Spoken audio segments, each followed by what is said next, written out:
Today, I decided to challenge myself by creating a sim without using any custom presets, just the ones the game provides. It's something I almost never do.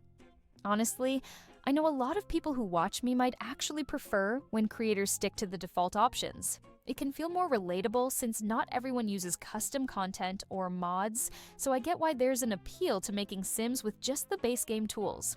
But for me, it's a struggle. I just can't work with the in-game presets most of the time. A lot of the default options don't have the shapes or features I'm looking for, and that makes the process feel really limiting, especially when I have a specific look in mind.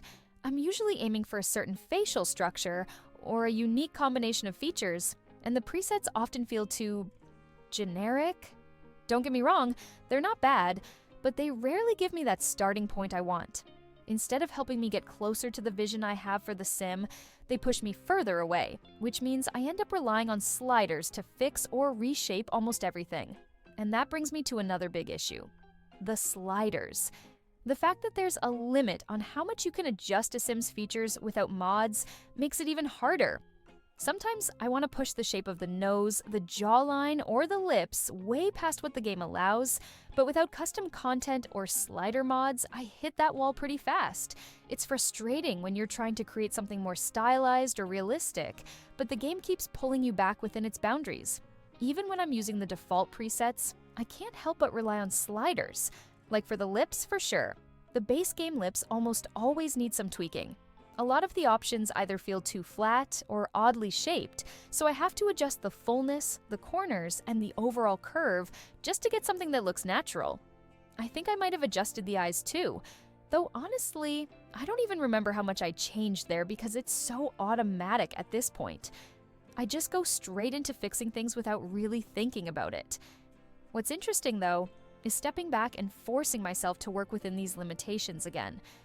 It really highlights how much I've come to rely on custom presets and slider mods, not as a way to cheat, but because they give me the freedom to create sims that feel more unique. When I'm stuck with just the defaults, it feels like I'm creating the same face over and over again, no matter how much I try to customize it. The range just isn't wide enough for me. I know some players enjoy the challenge of only using what the game provides. It's like a way to test your skills by staying within those strict boundaries. But for me, it's hard to let go of the tools I'm used to. It's not really about making a sim look better or prettier. It's about having the control to create the exact shapes, details, and features I envision. Without that, the process feels less creative and more like I'm fighting against the game to get what I want.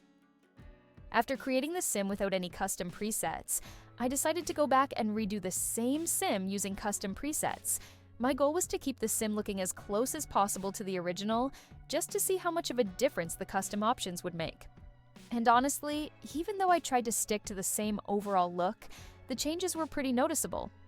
For me, using custom presets tends to make my sims look a bit more realistic, or at least, that's how it feels.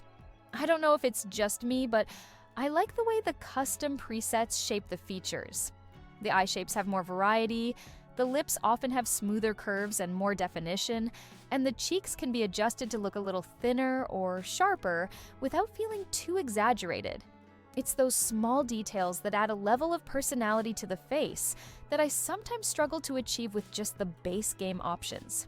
That being said, I usually don't use custom presets for cheeks. There's a reason for that. If you're someone who plays The Sims for gameplay and not just for photos or posing, cheek presets can cause some weird glitches. Like, when your sim has a baby and the kid ages up, those cheek presets sometimes mess with the child's face, making it look off. The most obvious issue is with the ears. They often shrink down to an unrealistic size, way too small for a human head. It's something I've noticed happens a lot, and it can throw off the whole look of the Sims family. So, if you're only using the sim for screenshots, then sure, cheek presets can add a cool, polished vibe to the face. But if you plan on actually playing with the sim in your game, I'd recommend steering clear of cheek presets.